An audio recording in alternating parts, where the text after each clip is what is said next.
Hi, my name is Father Mike Schmitz, and this is Ascension Presents. So a number of years ago, one of our students, she's a young woman, she had a friend. She invited her friend to go with her to Mass off campus because school wasn't in session, it was summertime. And so she drove this young man to the cathedral. And on the way there, he was raised Catholic. On the way there, she said, if you aren't a practicing Catholic, you can't receive Holy Communion unless you go to confession first. And he was like, wait, what? Are you, what? I was raised Catholic. And she's like, yeah, but you're not a practicing Catholic. And so then, when school started, like the next week, he came to Mass, and afterwards he said, I have some questions. And his big question was this: what is it to be a practicing Catholic? I thought, that's a great question. So we started meeting and talking about what it is to be a practicing Catholic. So, what does the church say it is to be a practicing Catholic? What is it to say, I'm not just Catholic in name only, but it's a part of my everyday life? Well, a couple things. The church says, well, we have to, observe the 10 Commandments.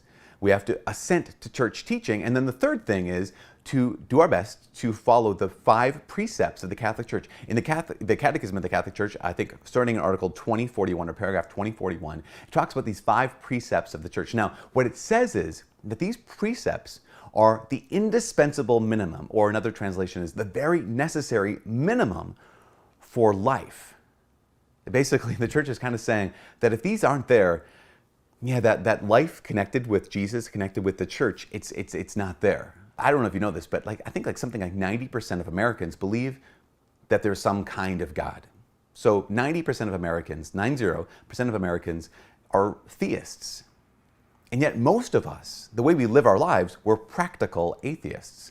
We're practicing atheism. Because why? Because we often make decisions not in light of this God that we claim exists. So these 5 precepts of the church, the very necessary minimum, the indispensable minimum, are basically just, are you alive? Are you connected to the church? Here's number 1, going to Mass on Sundays and holy days of obligation. So every single Sunday, a practicing Catholic has to go to Mass, and every holy day of obligation. That might sound incredibly overwhelming or demanding, but that's roughly, I don't know, I'm bad at math, 65 hours of church every year. That's it. The indispensable minimum, the requirement, just go to Mass every Sunday and every holy day of obligation. So it's not overwhelming. Number 2 is go to confession at least once a year. Go to confession at least once a year. That's what we're called to do. Number 3 is receive Holy Communion at least once every year during the Easter season. What had happened in the past is actually that at one point, people were staying away from Holy Communion because they thought the Eucharist is too holy and I'm too unholy. I could never possibly receive Holy Communion. I could never possibly be in a state where I'm worthy of, can I have worthy reception of Holy Communion? Even if I've just gone to confession, there's something wrong. So they would stay away from Holy Communion. And so at one point the Pope had to say, listen, one of the precepts, you have to receive Holy Communion at least once a year during the Easter season. Why? Because Jesus loves you. He gives the Eucharist to feed us because he wants intimacy and communion with us. Number 4 is observe the prescribed days of fasting and abstinence. Now, this is incredible. So days of penance are Fridays throughout the whole year. Days of abstinence are Fridays throughout Lent and Ash Wednesday. Days of abstinence means we avoid meat. The 2 days of fasting, we only have 2 days of fasting in the entire 365-day calendar year. That's Ash Wednesday and Good Friday. And that fasting is what? It's, have 2 small meals and 1 meal, regular size meal that doesn't exceed the size of the 2 small meals combined. You think about this, that's not very demanding because if you live in the Western world or developed world, developed countries, your fast day could still be more food than most people in the rest of the world eat on a normal day. So just observe those days of fasting and abstinence. And the 5th precept of the Catholic Church is to provide for the material needs of the church according to your ability. It doesn't even say provide for the material needs of the church by giving 10% of your income. It says according to your ability. Whatever you can do, just help the church out. Think about that. I remember when I came upon these, I talked about them. At one point, this man wrote me a letter saying, that's ridiculous. This is crazy. That might be fine for some monk on a mountaintop somewhere, but for regular human beings, no one could possibly do this. I'm thinking, wait, these are the minimum requirements. This is the church being absolutely super generous on what it means to be a practicing Catholic. Not just a nominal Catholic, but one who lives their faith out.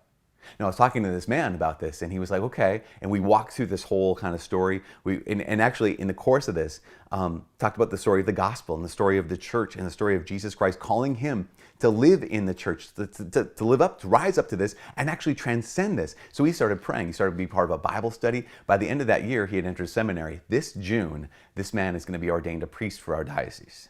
His friend, she could have said, I'm embarrassed. I don't want to tell him that he can't receive Holy Communion if he hasn't been going to Mass. So I'll just be quiet. And you know what would have happened? Nothing.